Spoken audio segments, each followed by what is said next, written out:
Vamos a dividir el muestreo en dos vídeos.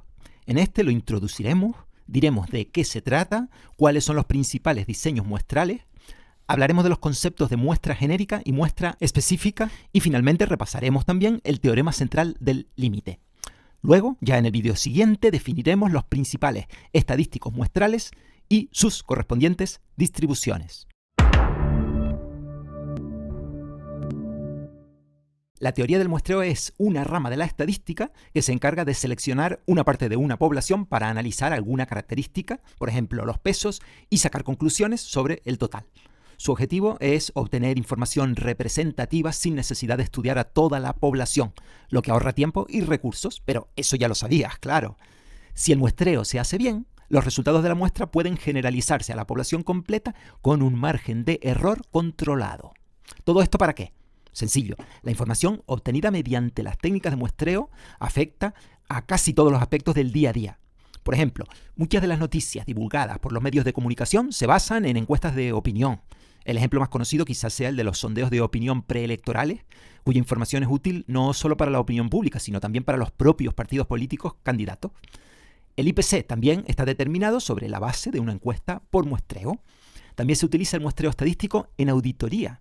Hay quien erróneamente supone que la auditoría consiste en un examen minucioso y exhaustivo, o sea, de carácter censal, de todos los documentos disponibles. Recuerda que un censo es un análisis de toda la población, no de una muestra. Sin embargo, esto puede ser excesivamente costoso o imposible de cumplir. La auditoría es un procedimiento de muestreo también. Recuérdame que luego te profundice un poco más en esto del censo, es decir, ¿por qué no censar siempre? En control de calidad de cualquier proceso de manufactura, también suele ser más económico permitir un pequeño porcentaje de defectos que efectuar una inspección exhaustiva o del 100%. Aunque la ilustración sea de consolas, de videojuegos, te pongo otro ejemplo. Yo fabrico panes y para ver si tienen la cantidad de sal adecuada, tomaré una muestra de panes. No me los voy a comer todos, como comprenderás. Les pongo un cuadrito para que vean cómo los métodos de muestreo podemos encontrarlos en los distintos campos del mundo empresarial. Quiero que se fijen especialmente en una cosa. Las poblaciones suelen ser de personas, de documentos o de productos. Nosotros muestreamos a gente guapa, a facturas de la luz o a ordenadores. En el caso de documentos y productos, el muestreo suele ser súper sencillo, no da problemas. Pero si hablamos de personas... Recuerda que las personas no son todas iguales, no se comportan todas igual. Hay personas maliciosas que no leen mis novelas. Lo digo por poner un ejemplo. Bueno, ya les repetiré esa idea o diferencia entre personas y no personas. Vamos ya con lo del censo que te comenté antes. Un censo completo de los elementos de la población es necesario en algunos casos, por ejemplo en el recuento de unas votaciones, cierto, pero por lo general el censo carece de sentido práctico. Muchas veces una buena muestra puede suministrar información poblacional más precisa y a un coste considerablemente inferior que un censo. ¿En qué caso es absolutamente necesario el muestreo? Pues cuando la población sea tan grande o infinita que exceda de las posibilidades del investigador. Si queremos verificar si los tornillos cumplen con las especificaciones de la longitud que deben tener, imagina si tuviéramos que medir todos y cada uno de los jodidos tornillos fabricados. ¿Y en qué caso el muestreo es tan preciso que hace que descartemos totalmente la opción de censo? Pues cuando la población sea suficientemente homogénea en la característica objeto de estudio, careciendo ahí de sentido examinar la población al completo. Por ejemplo, si yo quiero estimar la edad media de los estudiantes universitarios, ese grupo es muy homogéneo porque la gran mayoría se mueve en un rango de edades muy corto, muy limitado. En ese caso, una muestra puede ser tan representativa de la población que nos dará una estimación muy precisa de la edad media. Sería descabellado dedicar tiempo y dinero para censar a toda la población universitaria cuando con una buena muestra podemos obtener un resultado fiable. Algo importante que debes saber, si profundizamos en el muestreo nos daría para toda una asignatura universitaria. El muestreo supone un proceso bastante complejo que va mucho más allá de seleccionar una muestra de una población. Por ejemplo, ¿cómo se decide cuántos elementos debe contener la muestra? Buena pregunta, ¿verdad? Dependerá del error que estamos dispuestas a asumir. ¿O cómo proceder si estamos haciendo una encuesta y un alto porcentaje de los encuestados no responde? ¿Cómo saber cuál es el diseño muestral más apropiado en cada caso? Enseguida veremos los diferentes diseños muestrales. Podemos seguir planteando muchas incógnitas bastante complejas porque no hay una receta única, aunque sí unas pautas estadísticas. Nosotras nos vamos a limitar a tomar la muestra para, a partir de ella, definir un estadístico muestral y hacer estimaciones y contrastes. Pero repito, la teoría del muestreo daría para mucho más. Vamos con los conceptos clave del muestreo. Población es el conjunto completo de elementos que queremos estudiar. Por ejemplo, todos los estudiantes que juegan al baloncesto. Variable aleatoria. No olvides que una cosa es la población y otra lo que queremos medir, lo que queremos registrar de ella. En inferencia estadística siempre habrá una variable aleatoria asociada a la población. ¿Por qué? Porque si no hay variable, no hay estudio. No nos interesan las personas, sino sus estaturas o el dinero que sacan del cajero. No nos interesan los balones de fútbol que puede haber en una enorme caja, sino los pesos de esos balones. No nos interesan las facturas, nos interesará su valor. Es frecuente mezclar los dos conceptos, población y variable, y hablar, por ejemplo, de una población de edades. Tampoco pasa nada si hablamos así, pero recuerda que siempre, cuando muestreamos personas, documentos o productos. Ahora bien, eso lo hacemos para medirlos, para saber la edad, para hacer o anotar un registro de un dato de dichos elementos. Entonces, tú no tomas una muestra de estudiantes para jugar con ellos al baloncesto, porque eso no es inferencia, porque en tal caso no mides, no pretendes estimar ni contrastar nada. Tú tomas una muestra de estudiantes para medir sus pulsaciones tras un entrenamiento de baloncesto. Muestra es un subconjunto de la población seleccionado para el estudio, por ejemplo, 500 estudiantes que juegan al baloncesto. Muestreo es el proceso de selección de la muestra, es decir, cómo se toma. Parámetro es un valor de la variable que describe a toda la población, como puede ser las pulsaciones promedio de todos los estudiantes que juegan al baloncesto. Estadístico es un valor calculado a partir de la muestra, como las pulsaciones promedio de los 500 estudiantes seleccionados. Como estudiante de estadística, habrás escuchado muchas veces una de esas típicas frases hechas que todo el mundo ha normalizado. Me refiero a la frase, si se elige a una persona al azar, ¿cuál es la probabilidad de que tal cosa? Eso de si se elige una persona al azar es algo que oímos y pronunciamos, pero ¿realmente sabemos lo que significa? Es decir, ¿cómo se elige a una persona al azar? ¿Metemos a las personas en una urna de talla súper grande y las vamos sacando con una grúa? Bueno, vale, no me refería exactamente a eso, al hecho físico de extraer elementos, aunque eso también es importante. Esa parte es la que podríamos llamar métodos de selección de la muestra. Me refería a algo más amplio y que engloba también esos métodos de selección de la muestra. Me refiero a la estrategia utilizada, al diseño muestral. Con diseños muestrales nos referimos a los diferentes procedimientos para seleccionar una muestra. El diseño muestral, por tanto, incluye no solo los métodos de selección, sino también la planificación y organización de todo el proceso de muestreo. De entrada, podemos dividir los diseños muestrales en dos categorías: muestreo probabilístico y no probabilístico. La primera se caracteriza porque todos los elementos tienen una probabilidad conocida de ser seleccionados. En el muestreo no probabilístico, la selección de los elementos no depende de la probabilidad, sino de criterios subjetivos o de conveniencia.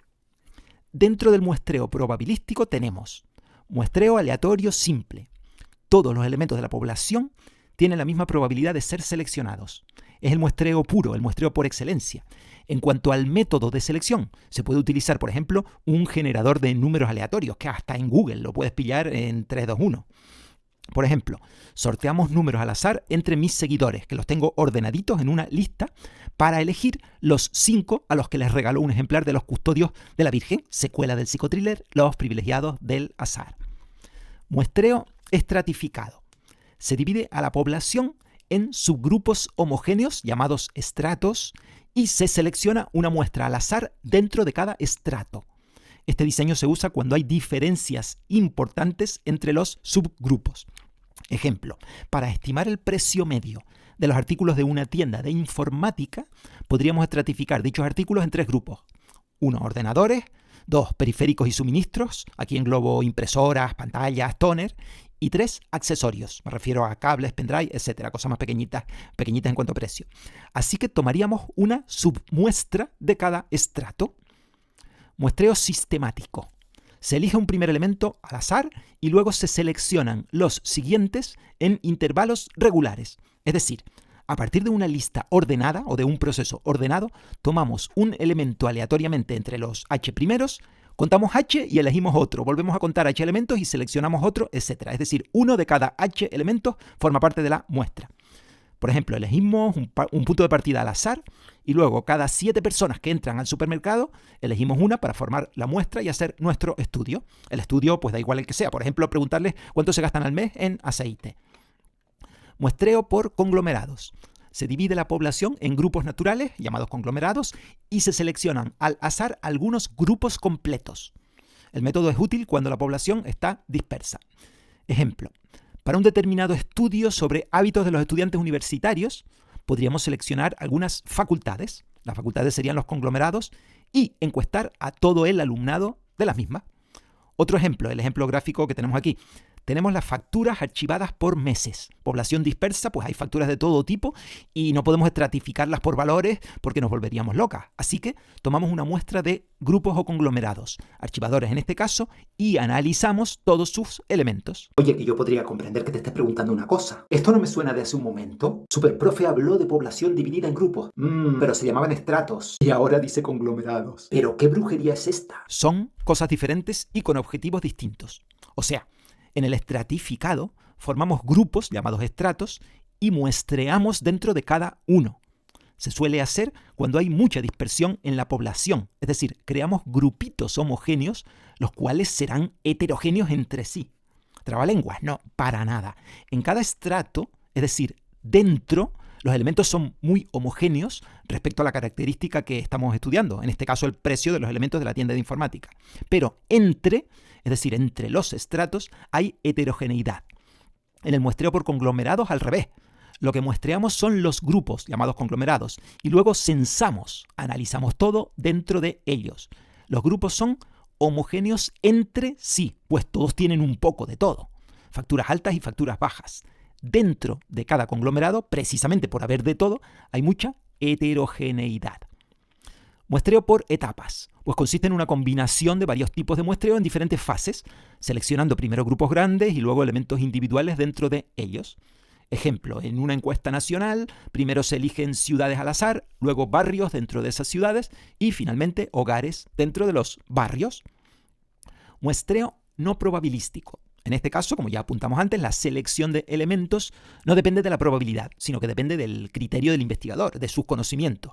Por ejemplo, el muestreo por conveniencia, en el que se elige a quienes están más accesibles, o el muestreo dirigido por juicio, donde se seleccionan los que se consideran más representativos. El muestreo por cuotas, en el que se seleccionan participantes para cumplir con ciertas cuotas o categorías específicas que representan a la población. O por bola de nieve, donde se pide a los ya seleccionados que recomienden a su vez a otros participantes. Los diseños no probabilísticos suelen aplicarse cuando los elementos son personas y no disponemos de un listado de la población. Por eso se usa mucho en marketing. Podrías pensar que en los clientes que entran al supermercado tampoco hay una lista ordenada, cierto, pero lo que sí hay en ese caso es una secuencia, un orden de entrada, y por eso podríamos aplicar el muestreo sistemático, el tomar uno de cada H elemento. Llegados a este punto, quiero hacerte reflexionar una cosa. ¿Recuerdas el cuadro de los diferentes tipos de elementos a muestrear? Pues bien, cada caso, cada muestreo, es un mundo cuando se trata de personas. Las personas se mueven, cambian. Cambia su peso, cambia su intención de voto, cambia su lugar de residencia. Es dificilísimo muestrear personas. De ahí que muchas veces se recurra a los diseños no probabilísticos, en los que el investigador requiere mucha experiencia y muchos conocimientos.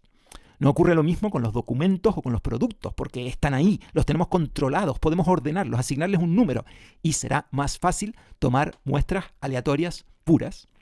En cuanto al método concreto de extracción de una muestra, antes del desarrollo informático eran habituales, entre otros, el uso de una urna, las tablas de números aleatorios y cosas así. Luego pasó a utilizarse cualquier programa o calculadora que generase números aleatorios. Pero oye, tú pones en Google generar números aleatorios y ya tienes una herramienta instantánea. Habrás observado que, sin embargo, hoy en día todavía se utiliza la urna para algunos sorteos. El más representativo puede ser el de la Lotería Nacional, al menos en España. ¿Por qué una urna? Pues no sé, habría que preguntarlo al Organismo Nacional de Loterías, ya que el sorteo realmente no requeriría la parafernalia de la urna. Esto huele a antiguo, así que supongo eso es un show, puro marketing, entretenimiento y, por supuesto, una estrategia para vender lotería, porque obviamente se podrían generar aleatoriamente los números premiados de una forma instantánea. Para entender bien las cositas, voy a diferenciar entre muestra genérica o aleatoria y muestra específica. Empiezo por el final porque es más fácil de entender. La muestra específica es la muestra concreta que tú tomas. La aleatoria o genérica consiste en todos los posibles valores que pueden o podrían tomar una muestra. Porque claro, tú seleccionaste tal muestra, pero podrías haber seleccionado otra diferente, ya que lo haces al azar. Pues esa teórica muestra genérica, que luego se particulariza en muestras específicas cuando muestreamos, es una variable aleatoria n-dimensional y se le denomina muestra genérica o simplemente muestra aleatoria. O sea, que la muestra específica, también llamada realización muestral, es un valor particular de la muestra genérica. Supongo que lo entiendes. La muestra genérica es una variable aleatoria porque no es constante. Si tú tienes una lista de reproducción para que te genere un pack, una muestra de 6 canciones aleatoriamente, tendrás una variable aleatoria de 6 componentes.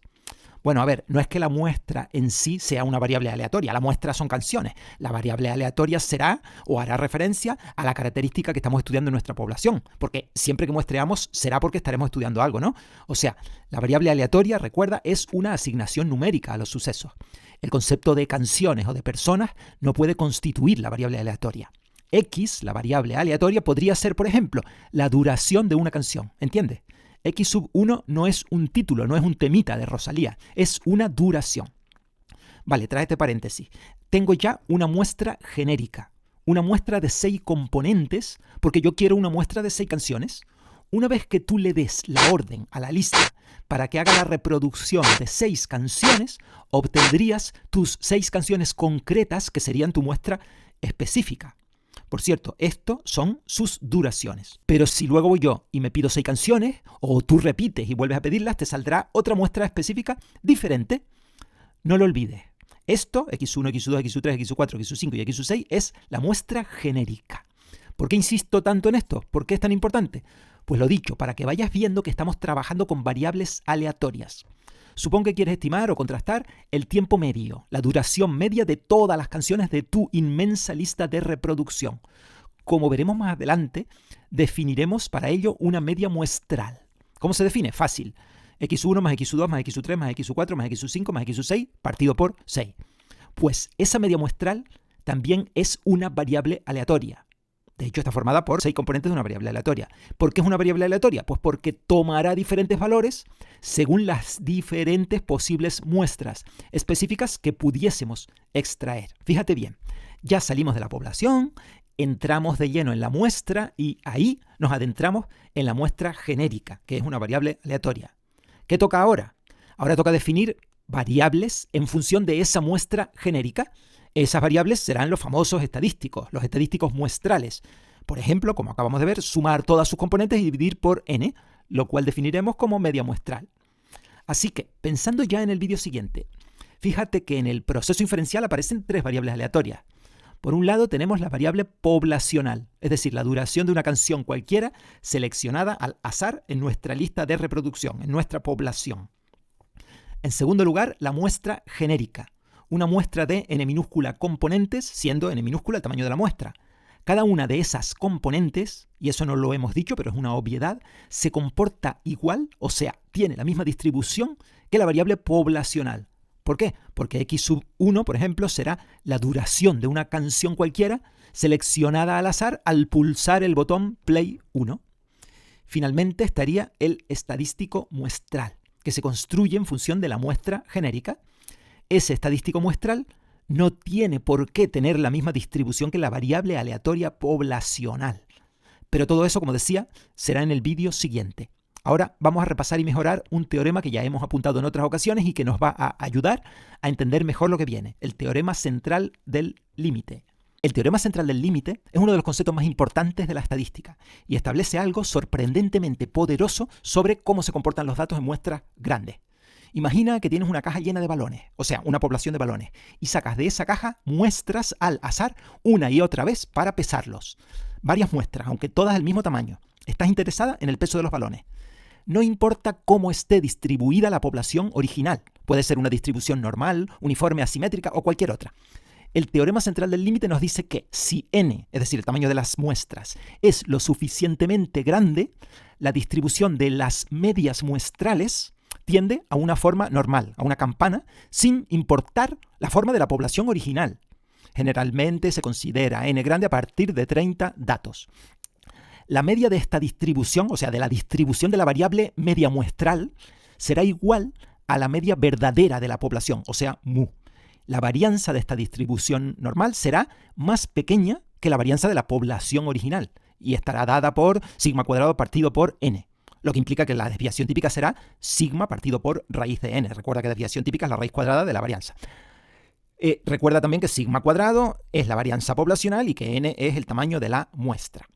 ¿Qué significa todo esto? Pues todo esto significa que, aunque tus datos originales sean caóticos o desiguales, si sacas suficientes muestras de tamaño grande y observas sus medias, esas medias seguirán una distribución normal.